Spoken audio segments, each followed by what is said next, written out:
byabaye amateka adasanzwe ku banyarwanda, nubwo kandi bisa n'ibyirengagijwe ntibivugweho cyane, ariko mu gisata cy'imyidagaduro no mu bahanzi nyarwanda babayeho bose nta n'umwe waciye agahigo ko kwishimirwa by'ikirenga mu bihugu by'abaturanyi b'u Rwanda byiganjemo Kenya n'Ubugande, nk'umuhanzi w'akataraboneka mu njyana ya gospel Israel Mbonyi.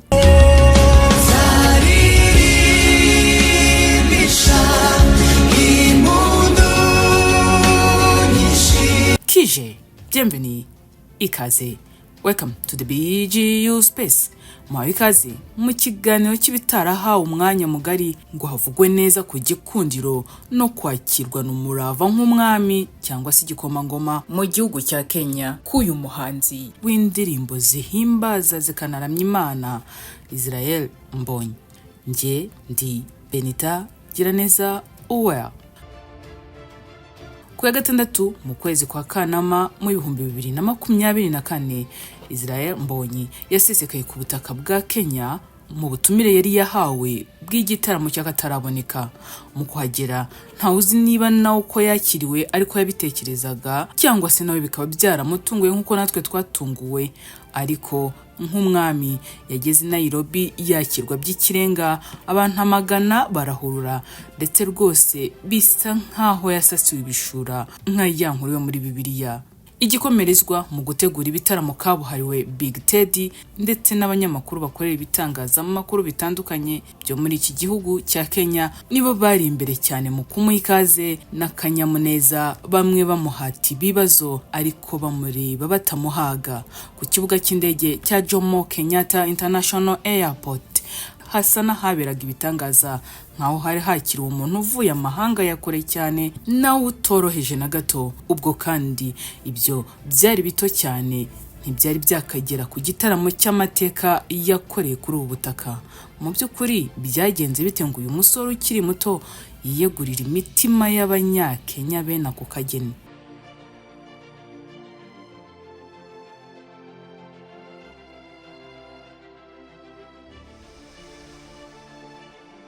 Byose bitangira ku isoko iwabo mu gihugu cy'u Rwanda mu myaka itari mike yatambutse. Ku ya 10 z'ukwezi kwa Werurwe Israel Mbonyi yagize uku ashyira hanze indirimbo yo guhimbaza Imana number 1.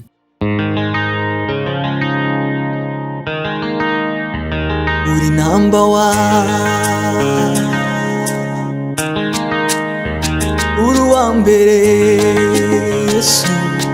Maze bidateye kabiri iyi yigarurira imitima y'Abanyarwanda batari bake, nyamara bari bashonje bahishiwe kuko uyu musore wari ukiri muto yari yarakoze mu nganzo koko akora mu gaseke, maze asohora indirimbo z'umufiririzo zari kuri album ye ya mbere yise n'ubundi number 1. Ubwo Abanyarwanda batangira kubura amahitamo yo kumenya indirimbo nziza muri zihiga izindi, kuko zose uko zageraga mu 8 zari zihariye zimbitse koko, udasize ubuhanga bwihariye yazanye mu kugorora ijwi rituje nk'uririmbira Imana koko bitayemo ubusazi n'akavuyo. Mu mwihariko udasanzwe azazanye inkumi n'abasore bamufasha gukora mu nganzo ye, biba akarusho kurushaho mu kuba yarazanye ubuhanga mu kwandika indirimbo zifite icyanga cy'amagambo meza atanga ihumure. Indirimbo ze birumvikana ko yazandikanaga imbamutima ze, nuko abafashe bugwate imitima y'Abanyarwanda n'Abanyarwandakazi uko mu ngeri zose zabo, yewe baba basinzi mu tubari, indangamirwa ku mihanda ntizasigara, n'abanyamadini.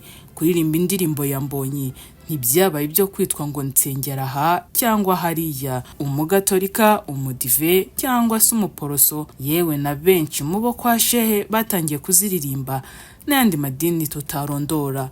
Ubwo abarwaye n'abafite ibibazo bo bakavuga ko zibatera ihumure rikomeye. Abashisha kanguhe bati nge nta yindi ndirimbo nakumva atari ya kariya gasore sha. Itandukaniro rirenze noneho yazanye mu byari bimenyerewe mu bahanzi udasize injyana iyo ariyo yose, nuko mu gukora indirimbo imwe cyangwa 2-3 se harimo abahitaga bigendera nka Nyomberi, abandi bakazategereza gusohora izindi mu kindi kinyejana. Uyu we yajaje indirimbo arazikora koko yivuye imuzi, ntiyatuma abakunzi be buma umuhogo. Ibyo nabyo bigatangaza benshi kuko yarabashaga kwita ku nyandiko z'indirimbo ze ntatinde mu guha abakunzi b'inganzo ze, akomeza kuba muri buko. Mu 2017 yahise amurika alubumu ye ya kabiri yise Intashyo, nayo ziriho indirimbo zuzuye ihumure n'ubutumwa bwo kwegera Imana. Iyi yariho indirimbo nka Nzi ibyo nibwira kubagirira, Indahiro n'izindi. Bisa naho uyu muhanzi yari yariyemeje ko buri nyuma y'imyaka 3 yagombaga kujya asohora alubumu. Muri 2020 nabwo yasohoye alubumu yariho indirimbo nazo ziganjemo ubutumwa bwo muri Bibiliya,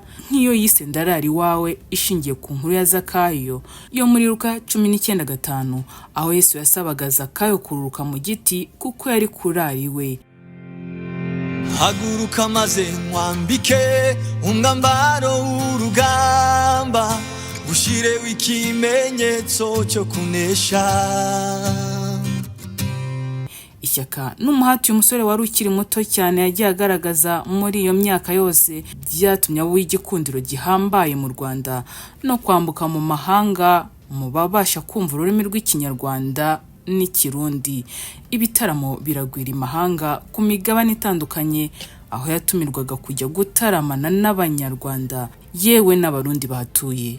Si ibyo gusa, ni Burundi yataramiyeyo ahavana igikundiro kidasanzwe. Mu mwaka wa 2023 ku ya 26 ukwezi kwa gatandatu yamuritse indirimbo y'agatangaza nyuma y'igitekerezo cy'inyamibwa yagize cyo kwagura imipaka, akajya anaririmba zimwe mu ndirimbo ziri mu rurimi rw'Igiswahili.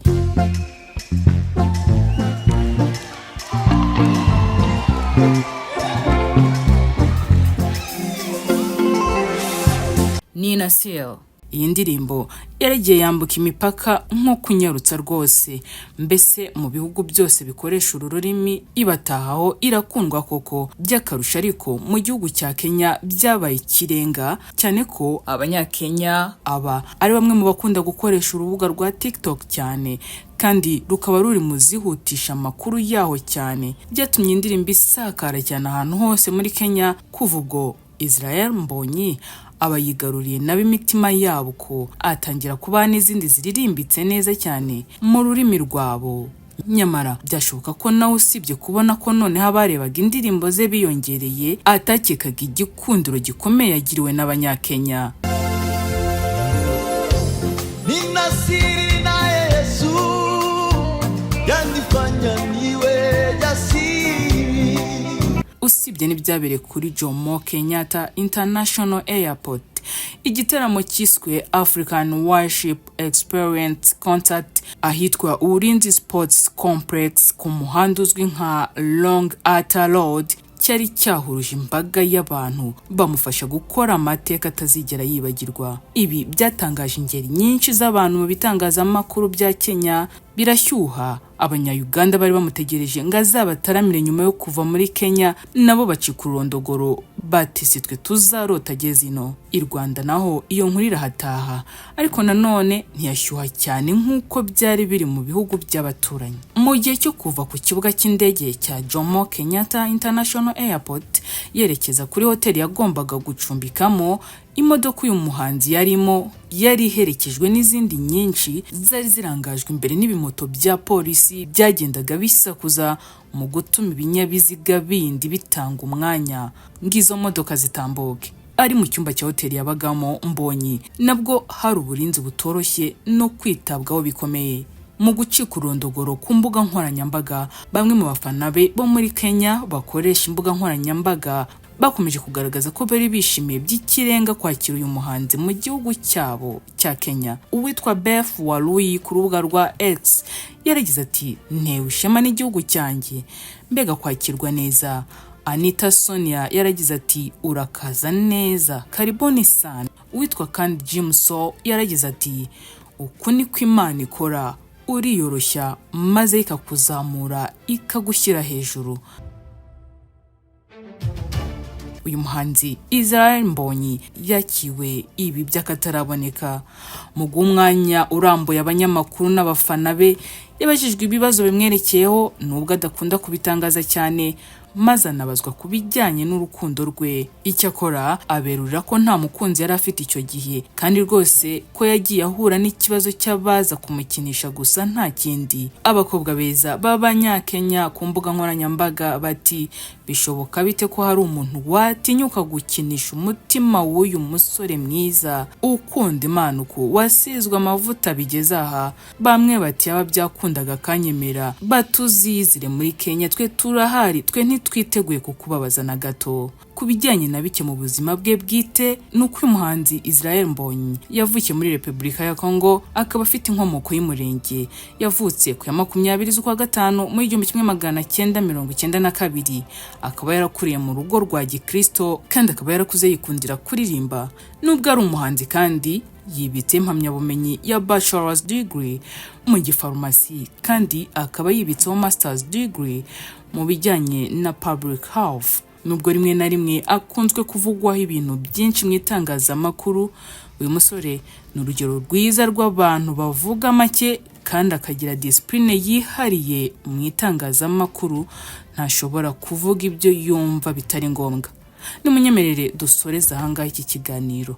Mwakoze kubana natwe, naho butaha. Mbere ariko yuko ngenda, ndabibutsa ko igitekerezo cyawe n'inyunganizi byawe bidahejwe hano kuri BGU Space. Tanga igitekerezo cyawe mu kinyabupfura.